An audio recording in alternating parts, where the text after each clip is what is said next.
Yeah, alright. Alright, back to the vid. Now, we're at the campground. What the hell's going on? Oh, I can't go any further into the campground. Alright. This pretty much here is where we put the tent up, in that bunch of trees. We use those trees as kind of shelter from the wind and everything. And the prints we found were pretty much around here somewhere. The really good ones where I put my hand on the ground so you could get a comparison in size as to how big these paw prints were. The toilet block is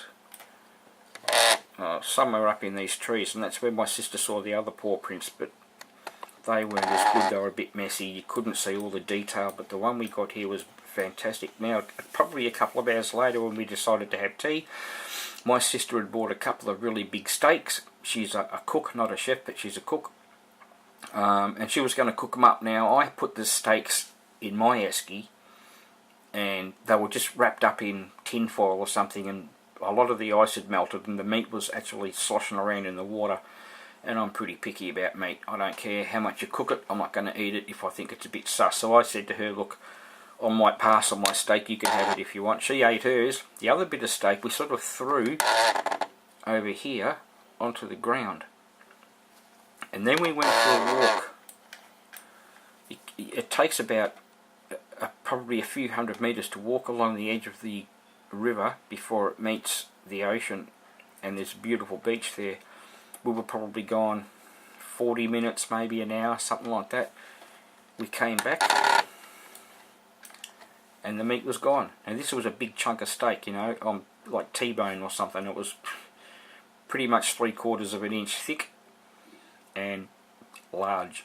What I'm saying is I can't see a crow or something else picking that up and going away with it.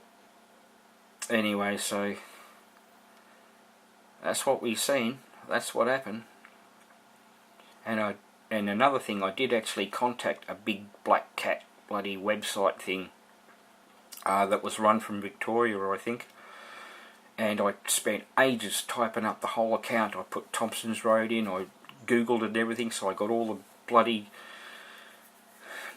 the names of the river and the roads right and everything, and put it all in there and told the whole story and submitted it, and it didn't go in. And I thought it went in, of course, and I waited for a week or two for a reply. Then when I got back onto the website, I looked at the latest submissions, or whatever you call it, from people like me, and my story wasn't even in there. And there was no way I was going to sit there and spend another hour bloody typing it up with one finger. I got pissed off. I ended up saying something back. Yeah, I know, tea's ready. Yep. So what was I saying?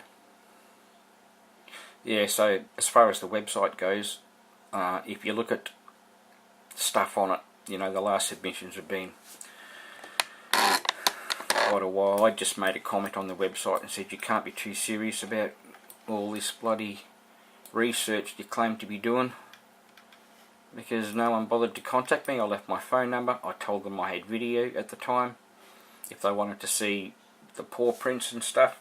Nobody ever got back to me. I tried several times to get into the website and stuff, and I can't figure it out. Maybe you've got to be a member first or some shit. Anyway, that's my big cat story, and I'm actually thrilled to think that I actually saw one. And if anyone tells me that was some sort of stray, wild, bloody domestic cat gone feral, I don't think so. Alright, Triple R.